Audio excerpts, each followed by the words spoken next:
Just the other evening, I got lucky and I was able to actually catch the live showing or announcement of the Panasonic GH6.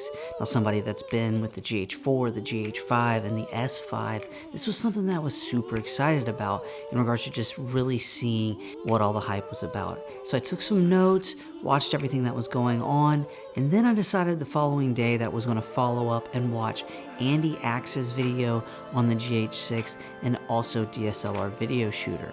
Now, after watching all those videos, I pretty much had come up with a little bit of a conclusion.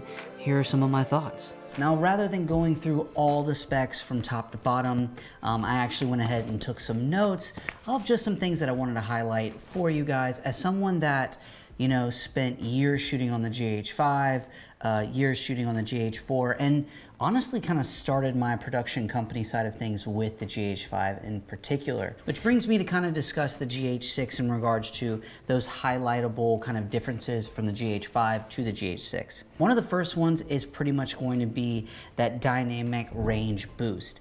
Now, this is something that obviously is not in the GH4 or the GH5 and doesn't even come in the S5. Which is not really an issue when it comes to kind of my workflow. I tend to shoot in either the natural profile, standard, or I occasionally shoot log, but I just wanted to give some background in regards to where I was coming from on that. So dynamic range boost was just something that I wanted to touch on, thought it was unique. I don't know if it would be a huge selling point for me. Also, after watching a few videos in regards to the GH6, you have to start it at ISO 2000, which is not going to be a lot of issue for many of us that have a lot of filters, variable NDs, things of that nature, maybe a matte box with some really nice features on there. You're going to be able to combat that a lot easier, but if you take a step outside, really going to be something that you're going to have to combat with. I'm very accustomed with the GH5, the S5, of having two SD card slots. Now with the GH6, you're gonna have one CFast, one SD, and I think that is catering towards people that are purchasing this camera that are gonna be maybe more film-centric or really trying to use the highest of the high resolutions, frame rates, you name it, with the GH6. And that's totally understandable. Now that being said, as someone that is used to the dual SD card slots, you know, I'd have to just remember that when using the GH6, kind of implement a little bit of a new workflow in regards to I probably need to get beefier SD cards or I need to go ahead and invest in some CFast cards. The cooling system was something that I thought was unique because I do not have a cooling system on either of the cameras that you see or the S5. I'm pretty confident saying that the S1H does have cooling, and with it being here on the GH6, it probably makes sense, especially at the super 5.8K or whatever it is, or some of the high variable frame rates. I could see where maybe it's producing enough power that it does need a cooling system. But that being said, it was another that I put down on the list that I thought was unique and something new and different that kind of, you know, separates it from the GH5. In the videos that I've watched so far, you do have control of the fan. Most people claim that they actually either never heard it or it didn't really have to come on. That being said, Lumix products, all the lines that I've had, I've never had any overheating issues. So just another thing that I thought was unique to the GH6. Now the flip and tilt screen is another thing that I think is an added just upgrade from the GH5, even the S5. Now I know in the S1H, I think this is when they first implemented the flip and the tilt.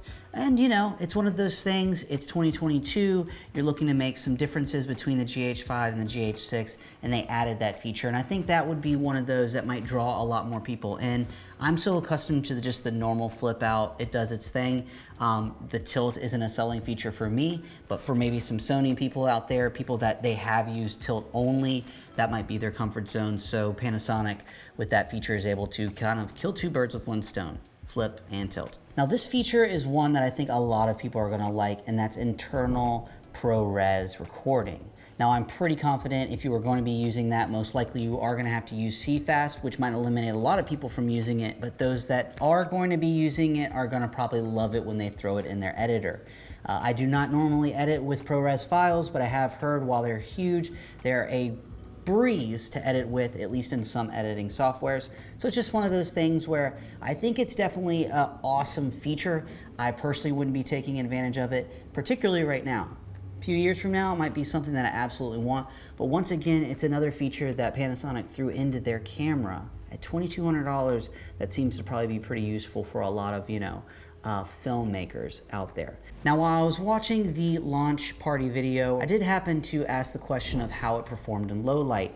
Now, that was addressed with, I want to say, DSLR video shooter and even Andy Axe's video. They discussed the low light. Similar to the GH5, it's not that it's bad in low light, and it's not that it's good in low light. It's kind of like one of those hit or miss things where, like, if you're coming from the Sony S series cameras, you're probably going to think it stinks in low light. But if you're like myself and you've been with the GH4 or you've even been with the GH5, my S5, I have to admit, full frame has been pretty sweet in low light, which is kind of why I went that route. About a year ago, I was in the market for a camera. GH6 seemed like it was going to take too long, so I went with the S5. Have been absolutely thrilled. But after seeing all these GH6 videos, don't think that my eyes are turning to this. But that being said, the GH6, from what I can tell, is definitely not a low light camera, but these cameras these days with the dynamic range, you know, even if you can just get your camera in the right settings, using the right ISO and the correct lens that's going to, you know, get you the best chance for success, you can really get some great images even in some low lit situations. Now, at this point, I've pretty much only covered the good of the GH6. And to be honest with you, at that $2,200 price point, everything that it brings to the table is going to be pretty fantastic for most people out there. And as someone owning all these cameras, of course, I would absolutely love to buy a GH6. But let's be honest, $2,200 doesn't grow on trees. So it's one of those things where I have 3 cameras right now, 4 if we include some in the back, and I'm able to completely perform all the gigs that I'm booked for. Now, would I ever implement a GH6 into my workflow at this point? Probably not, really, because I'd actually be more inclined to buy either another GH5 or another S5, mainly because of the price point. All these features that the GH6 have are fantastic, and I think if you are in the market to really want to have what would be like the cutting edge camera in regards to features at this $2,200 price point, the GH6 is going to be awesome for you. Me, you know, the 5.7K, the 5.8K, what all that stuff, I think that'd be great, but many of us, I think, let's see how it performs on computers. If I were being honest, it would probably crush my laptop in regards to performance. Other things, if I even put it in my iMac, you know, it's one of those scenarios where 4K is already mind-blowing for most of my customers and clients. So, you know, going up a little bit more, I guess there'd probably be a project or two a year where I'd really take advantage of it, but it wouldn't be a selling feature. So I'm not knocking the feature, I'm just saying that currently I'm in a kind of happy place with what I have to get already good enough quality stuff that the clients, every time they see it, are pretty thrilled. And most of the stuff's going on social media, so other than me seeing it on my 5K Retina display, you know, I'm pretty much the only one that's ever watching it and, you know, its highest resolution. I mean, the features are fantastic. It's nice to see what Lumix has put into this camera. Of course, they raised the bar for all their cameras out there. And I just would say to many of you out there, don't get FOMO just because this camera came out. If you're in a situation where you're looking to upgrade and maybe you haven't even made your way to a camera like the GH5, you're working with something a little bit below that, don't be discouraged. Maybe the right move for you is to go the GH5 route, get a nice piece of glass, get a piece of audio gear, you know, and all in for $2,200, you have a full rigged out camera, whereas with just the GH6 by itself, the body, that's all that you're getting. Now, that being said, comment section below.